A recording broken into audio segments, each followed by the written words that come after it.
Clasped in her hand was a dog-eared paperback edition of Bernardo's Gleaned by a Gamble. She held it up so she could see the cover reflected in a decorative mirror on the opposite stall.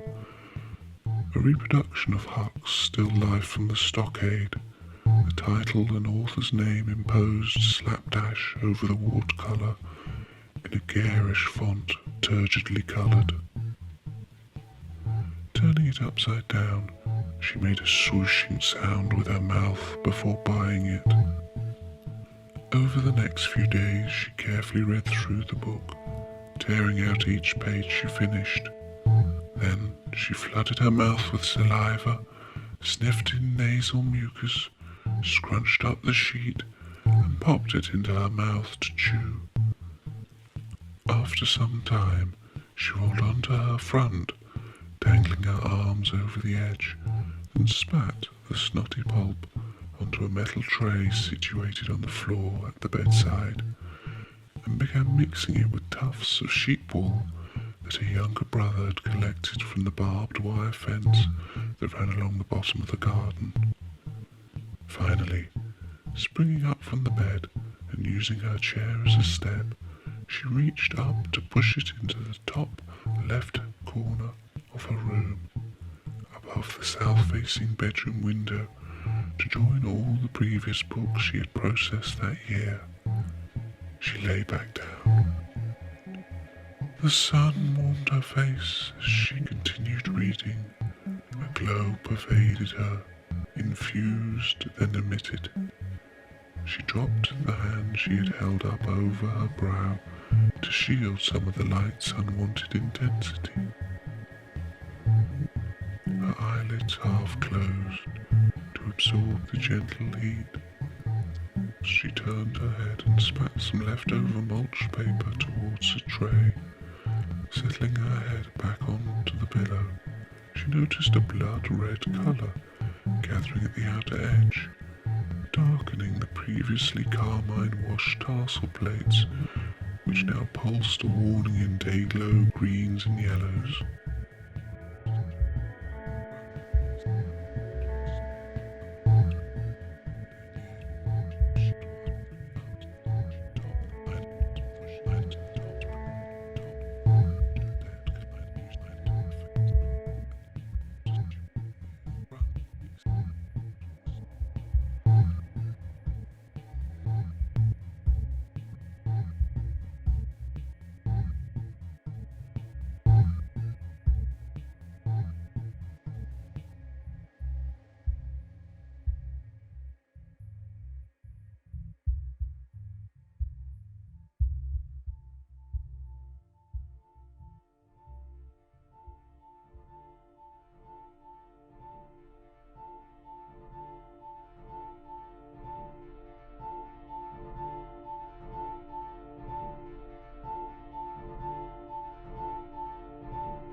It's 4 a.m. The light in the bathroom is on the same circuit as the extractor fan, and I don't want to wake Lucy, so I light a candle, lower my pyjama bottoms and sit down. That's when I realise it's not a candle, it's a World War II marine distress flare from the eBay box. So I panic and fling it into the corner of the room. Now, if I'd been thinking correctly, I'd have known that unless I unwrapped the paper casement, unscrewed the safety cap, and loaded the armed cartridge into the chamber of the flare gun, which I didn't have, the chances of the flare actually igniting were non-existent. And because I only lit part of the paper cap, I could easily have shaken the flame out. But the cartridge ricochets off the bathroom wall, the paper still alight, and is sent spinning towards the laundry basket, which is full of overalls and rags, soaked in turpentine from the furniture restoration I was doing earlier.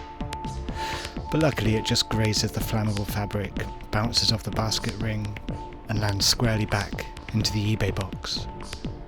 where I see the flames flicker and grow as my mind runs through the box's contents. One assorted pack of big brass fireworks, containing 12 Roman candles, 10 bottle rockets, 10 jumping jacks, 8 sky rockets, 6 Catherine wheels, 4 eagle fountains, and a battery of traffic light single shots.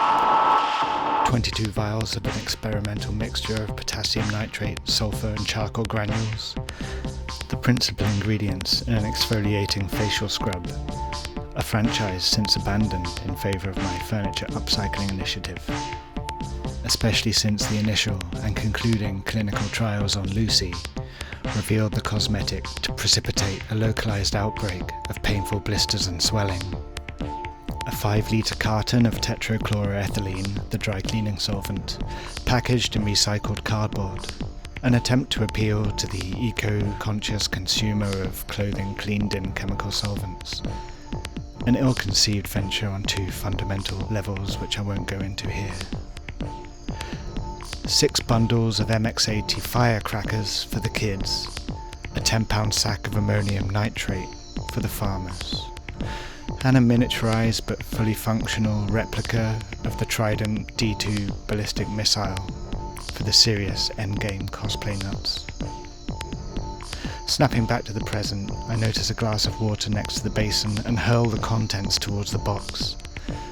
But in the semi-darkness, I don't realise that it's actually the jar of turpentine I was using to clean my varnish brushes earlier, until the liquid ignites, sending a surge of flames towards the ceiling, setting off the sprinkler system, which ordinarily would be a welcome corrective to this calamity, had I not unfortunately filled the system with white spirits yesterday, in an attempt to clean it, which apparently you should never do.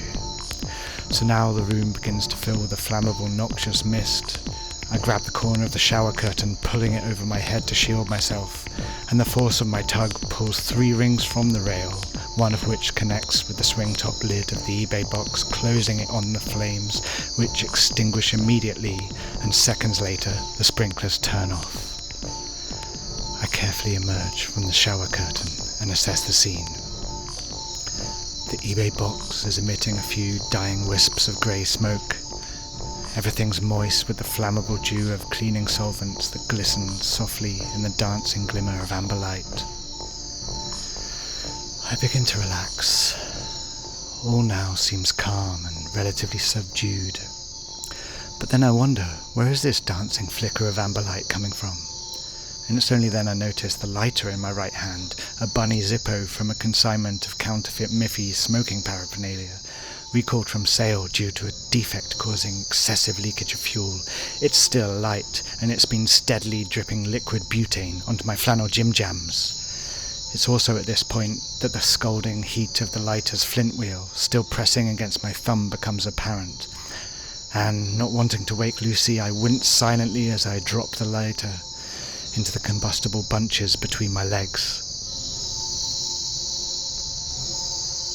I ignite in a flash, like the head of a match. The flannel night pants go first, followed by the pyjama jacket, then my hair, my beard, my eyebrows, all my skin. In a futile panic, I get up and start to shuffle about, but my movement's impeded by the flaming pyjama bottoms around my ankles. And where am I going to go? I'm on fire. Probably the safest thing to do is just stay here in this tiled room. Resigned, I sit back down on the toilet seat and let the flames do their thing. And as the tissues of my body are transfigured into heat, light and ash, I regret, to a degree, not acquainting myself with eBay's list of items prohibited from sale.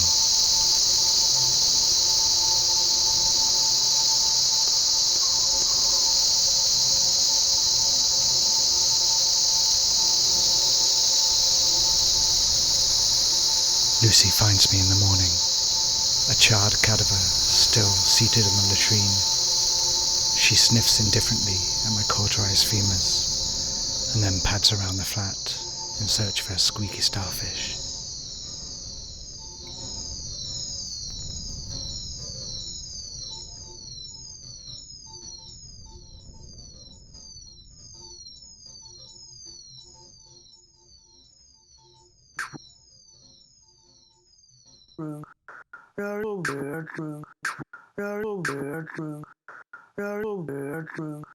Oh, yes, you see, we would meet each other every Saturday morning in a little paddy at the back of my house. And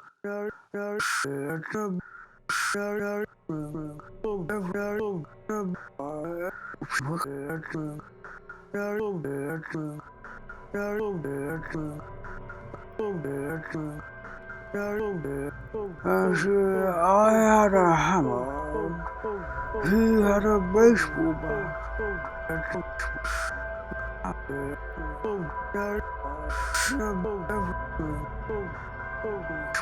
And we would hit each other until we could hit no more. It was a wonderful time. Oh, to be young again.